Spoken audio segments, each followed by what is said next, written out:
Alkışlar sizlerin.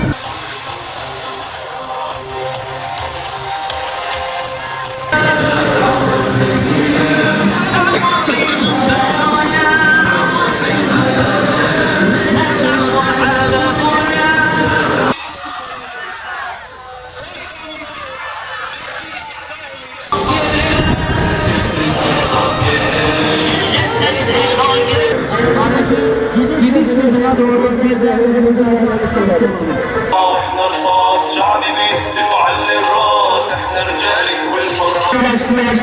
Onlar da hemen şu tarafta yerlerine inecekler.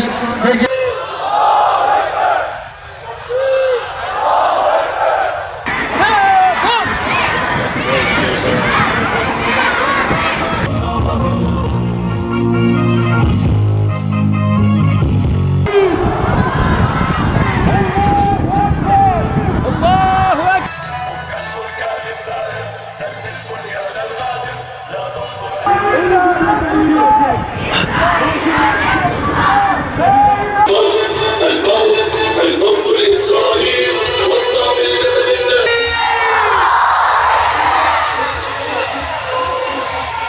Kıracaklar. İslam'ın sancağını Kudüs'e.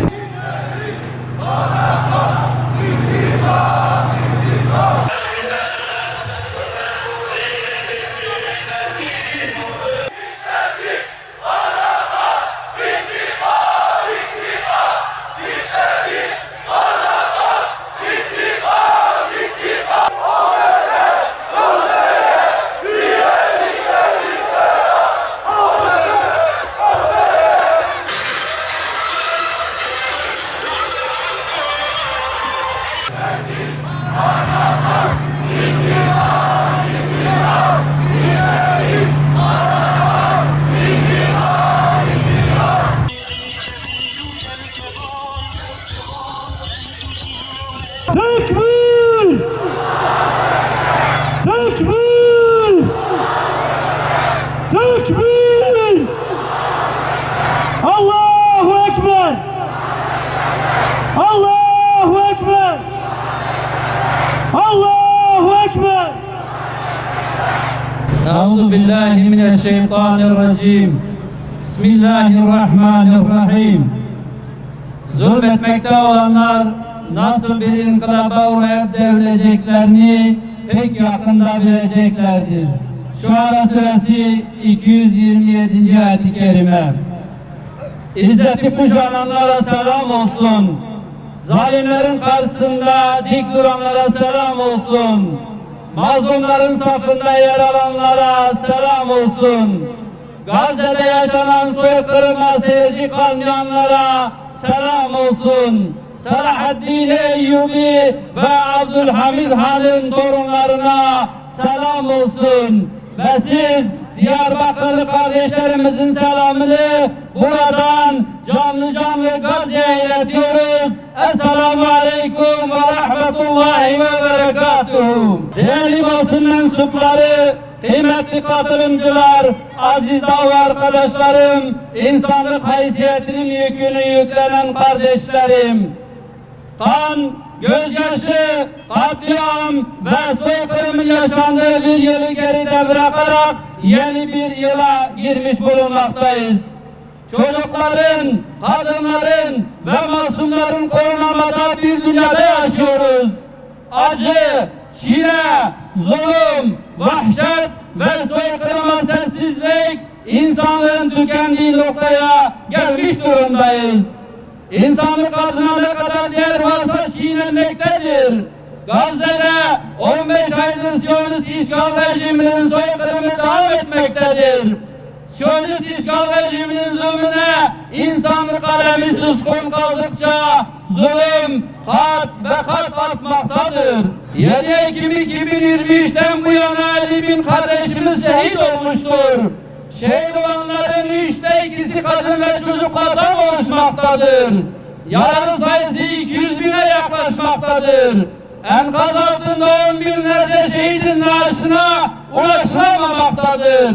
10.000'lerce kardeşimiz Siyonist zindanlarda esir edilmiş, işkencenin en barbar ve vahşi yöntemlerine maruz kalmışlardır. Siyonistlerin işgaliyle birlikte tam 75 yıldır mazlum bir halk, Siyonistler tarafından katledilmiş, arazilerine el konulmuş, evleri ve yaşam alanları gasp edilmiştir. Kardeşlerimiz başka ülkelerde muhacir kalmak zorunda bırakılmıştır. Yaşanan bunca zalime karşı 7 Ekim 2023'te Hamas tarafından gerçekleştirilen Aksa Tufanı operasyonu bir milat olmuştur. Aksa Tufanı operasyonu 100 yıldır görülmeyen işgalin görünür olmasını sağlamıştır.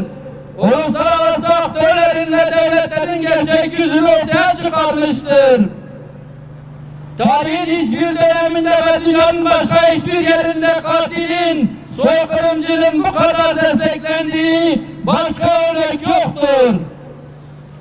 Batılı emperyalist güçler söz konusu Müslümanlar olunca bugüne kadar iddia ettikleri insan hakları, çocuk hakları, kadın hakları, sivillerin dokunulmazlığı ve özgürlük gibi bütün değerlerini çiğnemektedir. Uluslararası sistem ahlaken, fikren, fiilen çöktü. Uluslararası kurumlar çöktü. Daha da kötüsü insanlık bütün değerleriyle birlikte bu katil rejim ve onu koşulsuz destekleyen emperyal güçler karşısında kör, sağır ve dilsiz kalmaktadır. Her gün çadır kentlere yağdırılan bombalardan yangınlar çıkmakta, masum insanlar canlı canlı yanarak şehit olmaktadır. Katil sürülerinin evlere yağdırdığı bombalardan evler enkaza dönüşmektedir. Kadın, çocuk, yaşlı ve masum insanlar her gün katledilmektedir. Siyonistler enkaz altında kalanların çıkarılmasına engel olmaktadır. İnsanlar enkaz altında diri diri can vermektedir. Gazze'nin çığlığına, çocukların haykırışına, annelerin feryadına, masumların imdadına kulak verin. Artık çocuklar toprağın karabalığına bırakılmasın. Annelerin gözyaşları dinsin, masumlarına hayata kalmasın. Siyonist işgal rejiminin soykırımını durduracak somut adımlar atın. Gazze'nin kuzeyindeki tüm hastaneler Siyonistlerin saldırısına uğrayarak hizmet veremez duruma gelmiştir. Zorluklu şartlarında çadır kentler sular altında kalmaktadır. Bebekler ve çocuklar soğuktan donarak şehit olmaktadır. İlaç yok, gıda yok, barınma yok, hastane yok, okul yok, doktor yok, öğretmen yok, öğrenci yok. Gazze adeta büyük bir mezarlığa dönüştürülmüştür. Siyonistler İslam aleminin gafletinden ve tefrikalarından istifade ederek Filistin'deki işgali her geçen gün genişletmektedir. İşgal Filistinlere sınırlı kalmamıştır. Vaat edilmiş topraklar hezeyanıyla hareket eden Siyonist işgal rejimi tamamen Siyonist bir fanatizm ile Filistin, Lübnan, Suriye'den sonra gözünü dikeceği yer Türkiye'dir. İşgal rejiminin yayılmacı ve işgal politikalarının varacağı nokta yaşadığımız bu beldeler olacaktır. Şu anda bütün hesap bunun üzerinedir. Türkiye buna karşı önlem almak zorundadır. Türkiye başta olmak üzere vicdan sahibi ülkeler bu gücü oluşturmalıdır. Yaşanan zulme karşı sessiz kalınmamalıdır. Türkiye ve bölge ülkeleri güç birliği yaparak Kudüs ittifakı kurmalıdır. Zulüm ve baskı tamamen ortadan kalkıncaya ve hakimiyet sadece Allah'ın oluncaya kadar onlarla savaşın. Eğer haksızlıklara son verirlerse artık zalimlerden başkasına düşmanlık yoktur. Vakara suresi 193. ayet-i kerime. Dünyanın özgür haklarından ve mazlumların safında yer alan devlet liderlerinden talebimiz şudur: Gazze'deki soykırımı durdurmak için İslam ülkeleri ve vicdan sahibi devletler acil harekete geçmeli. İslami, siyasi, askeri ve insani sorumluluklarını yerine getirmelidir. Uluslararası toplum ve devletler tüm baskı araçlarını kullanarak Siyonist rejimin katliamlarını bir an önce durdurmalıdır. Siyonistlerin yayılmacı ve işgalci politikalarına karşı bölgesel ittifaklar kurulmalı, fiili adımlar atılmalıdır. Direnişe askeri, lojistik ve teknolojik destek verilmelidir. Hamas'ın Gazze'de kalıcı ateşkesin sağlanması yönündeki şartları desteklenmelidir. Uluslararası kararlar neticesinde Gazze'de kalıcı ateşkesin sağlanması, işgalcilerin Gazze'den çekilmesi, Gazze'nin yeniden imar edilmesi, insani yardımların ulaştırılmasına yönelik söz konusu kararların pratikte yerine getirilmesi için Siyonist Şer İttifakı'na karşı baskılar yapılmalıdır. Suriye'nin toprak bütünlüğü korunmalıdır. Siyonistlerin işgal ettiği Golan Tepelerinden geri çekilmesi için gerekli adımlar atılmalıdır. Siyonist işgal rejimine karşılık veren Yemen, Irak, İran ve Lübnan desteklenmelidir. Siyonist soykırımcılara destek sağlayan ürünlerin boykot edilmesine devam edilmelidir. Meclise sunulmuş olup uzun süredir bekletilen Gazze'de soykırım suçunu işleyen Türkiye vatandaşı Siyonistlere yönelik çifte vatandaşlık yasası kanunu ivedilikle yasallaşmalıdır. Siyonist işgal rejimi denize dökülüp haritadan silinene kadar, evet, Siyonist işgal rejimi denize dökülüp haritadan silinene kadar azim ve kararlılıkla Kudüs davasını savunmaya devam edeceğiz. Behir'den denize özgür Filistin!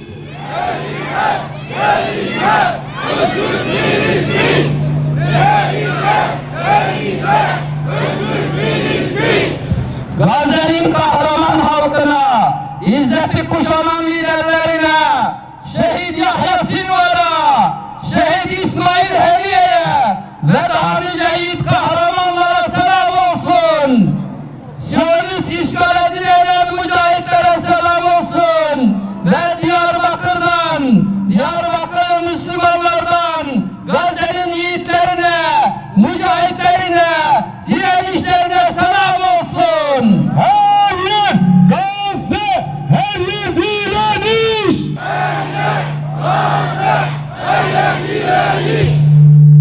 Evet kardeşlerim, Allah'ın selamı, rahmeti ve bereketi üzerinize olsun. Rabbim hayrınızı kabul etsin. Bismillahirrahmanirrahim. Elhamdülillahi Rabbil alemin. Ya Rabbil alemin. Mübarek 3 aylara girmiş bulunmaktayız. Bu mübarek 3 aylarının hürmetine ve yeni girmiş olduğumuz bu yılda, bu mübarek 3 ayları bütün İslam alemi için hayırlarla vesile eyle Allah'ım. Başta Gazze'nin kurtuluşunu bütün İslam alemine göster. Allah'ım, orada mücadele veren mücahitlere yardımını esirgeme ve Müslümanlara yardım elini uzatma şuurunu bahşeyle.